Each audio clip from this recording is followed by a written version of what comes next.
students. This week in math, we are learning about the part-whole model.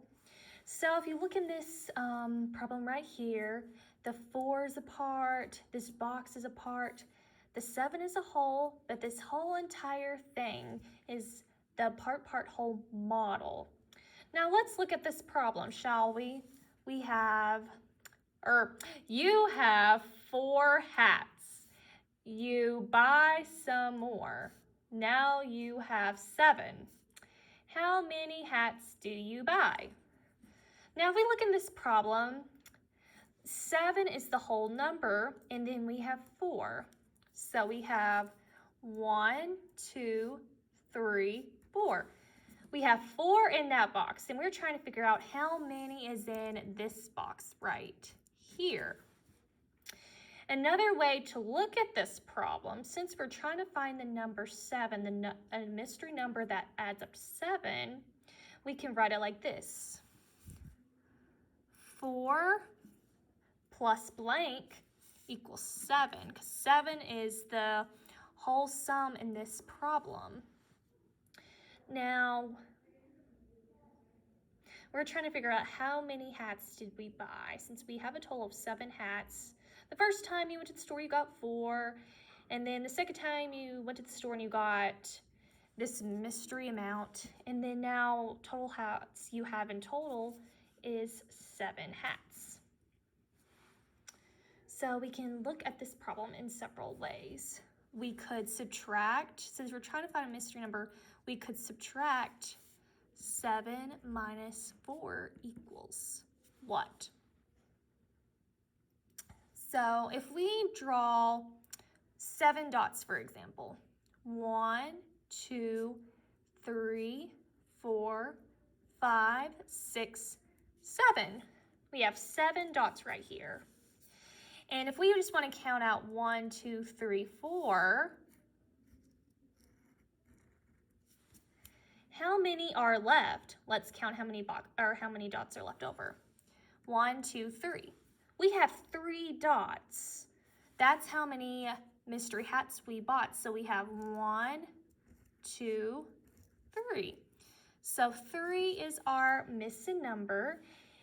And so we bought 3 hats. Let's try a different problem to get more practice.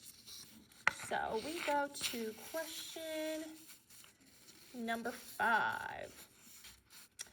Circle the model that shows the missing number. So we're trying to figure out 2 plus what is 6. So we can write 6 minus 2 is what? Since, like in the previous problem, 7 was our sum or answer. And if you look right here, 7 is right here. So we already know that it's not going to be this one, because where's the 8? If 8 was our whole, it would be 8 right here and not the 6. So we can go ahead and eliminate this guy. So it's not going to be that one. So it's either going to be one of these two with the whole 6, because right here is our whole.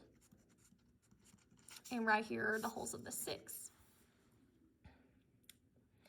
So we could either solve this as 6 minus 2 is what? Or we could draw 6 dots. So we have 1, 2, 3, 4, 5, 6.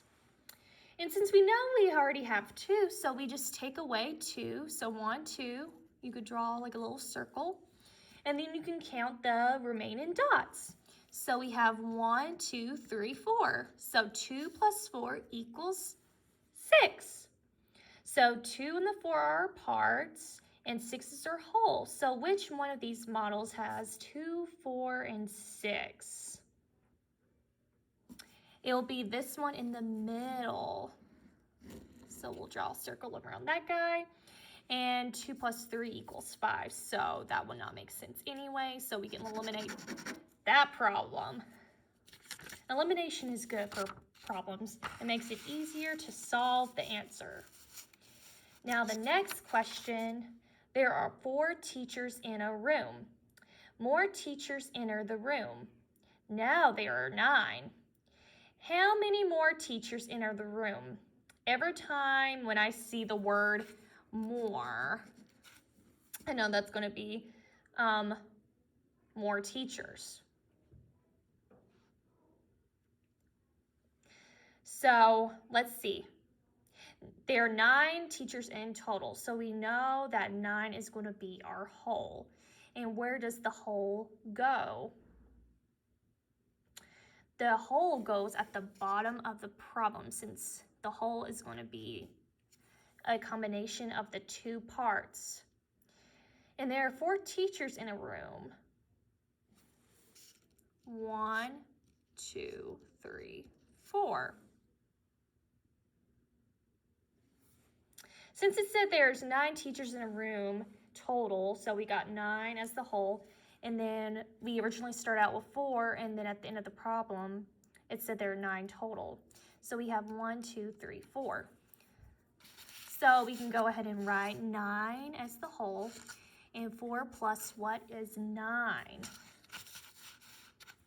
So we're trying to figure out how many more teachers enter the room to equal 9.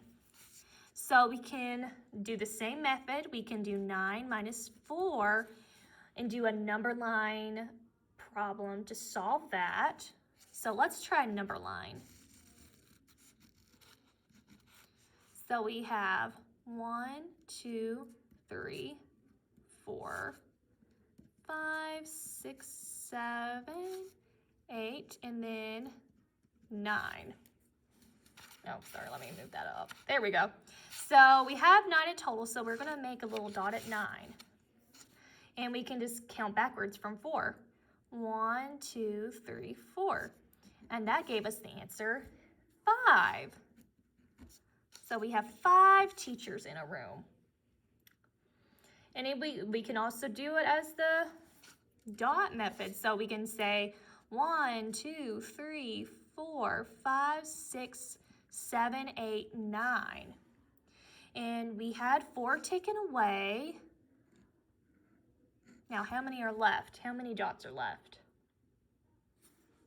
1, 2, 3, 4, 5. There's 5. So there's multiple ways you can solve these problems. So that's one of the reasons why math is so fun. There's one answer, but you can solve that one answer in several different ways. And that is all my lesson, and I hope you enjoyed it.